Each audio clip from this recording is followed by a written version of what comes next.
George Mossey. I'm with my co-host Marshana, Dahlia Spavento.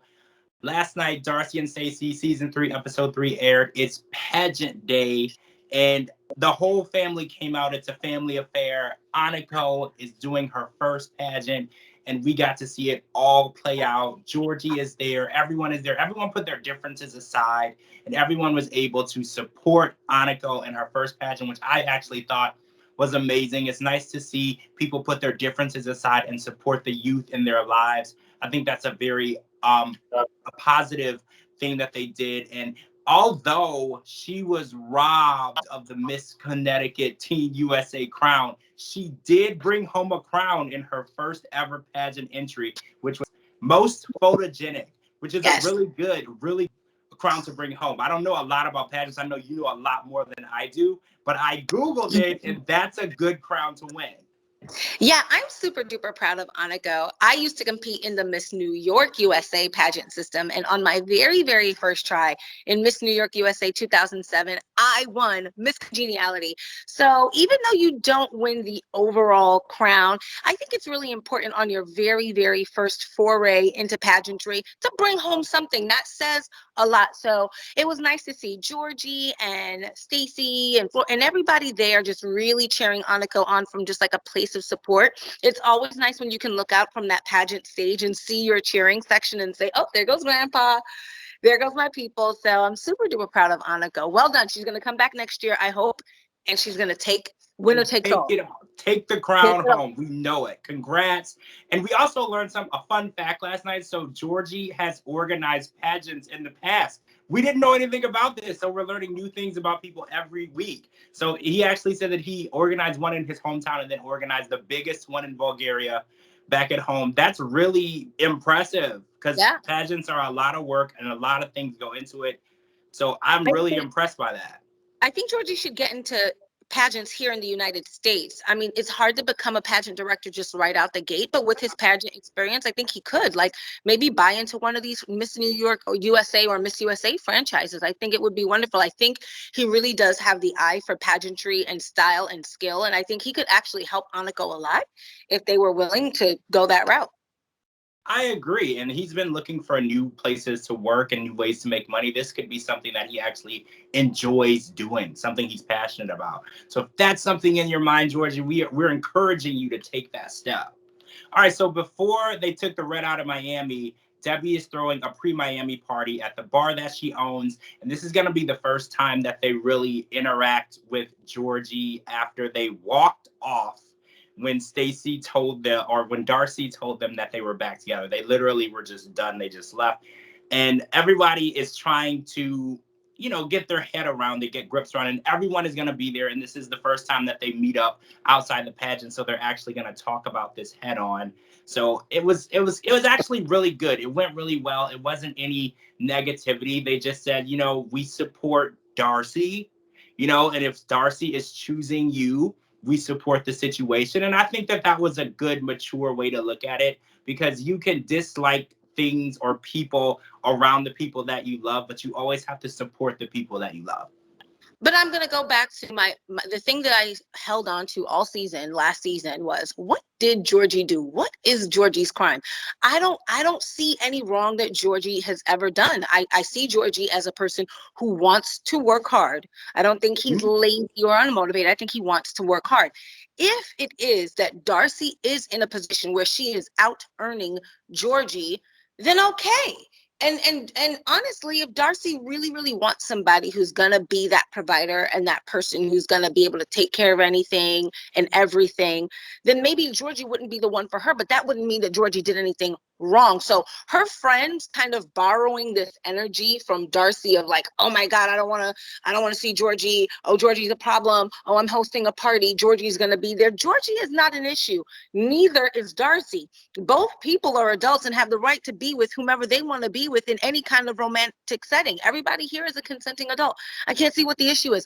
I am Team Georgie. I'm also Team Darcey. I don't see anything wrong with this relationship, and I wish them the best.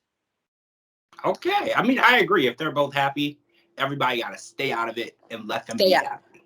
So House of 11 has been accepted into Miami Swim Week. we figured as much, but they announced it last night, and the twins are going to be walking the runway to their own song, Doing It Big, which they said has been a big hit, especially in the LA area. So congratulations. I know it's the theme song for the previews for the season this year, and I'm always singing along when I hear it. It's catchy. It's very, very catchy.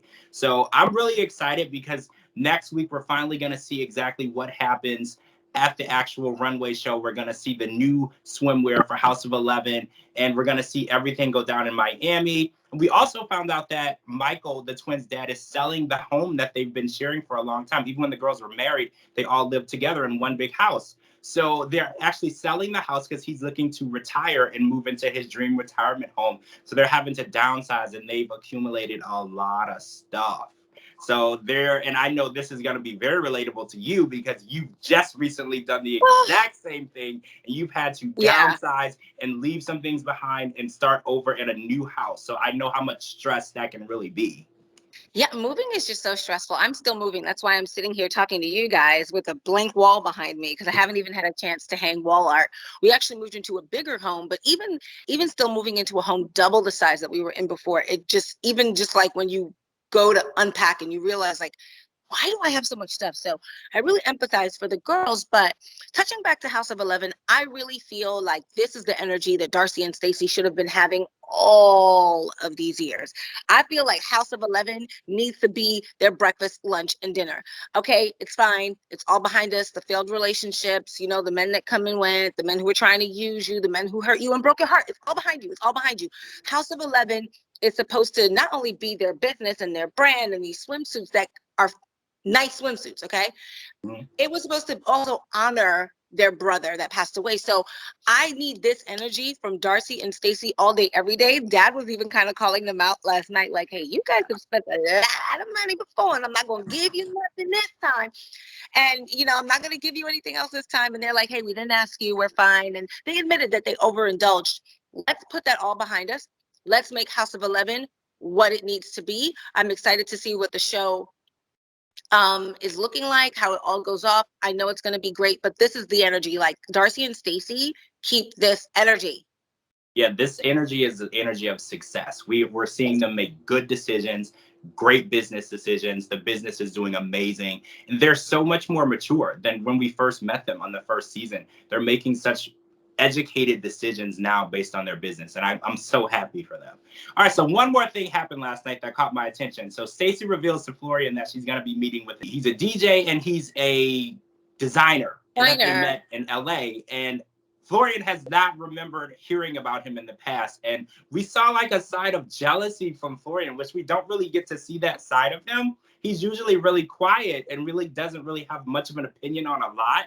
So we actually saw this little jealousy way that he was reacting. He's like, well, why would you want to meet him in a bar? And why can't I go? And it kind of made me feel better about their relationship. I know that sounds weird because sometimes it felt like Florian was just a go with the flow, I don't care kind of guy. So I know for a fact now that he really loves Stacey and he's really into the relationship and the marriage. And he wants to know who this guy is that's going to be around his wife.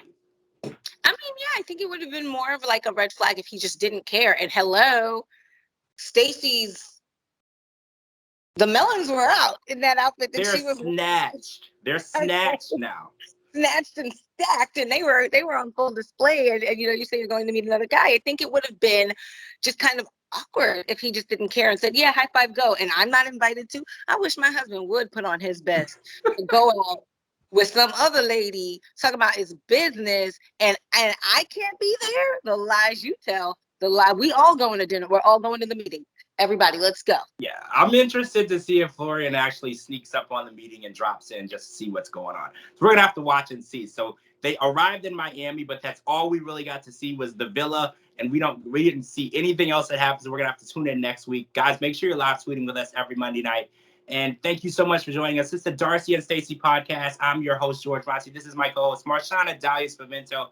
I can't wait to see what happens in Miami. Here we come.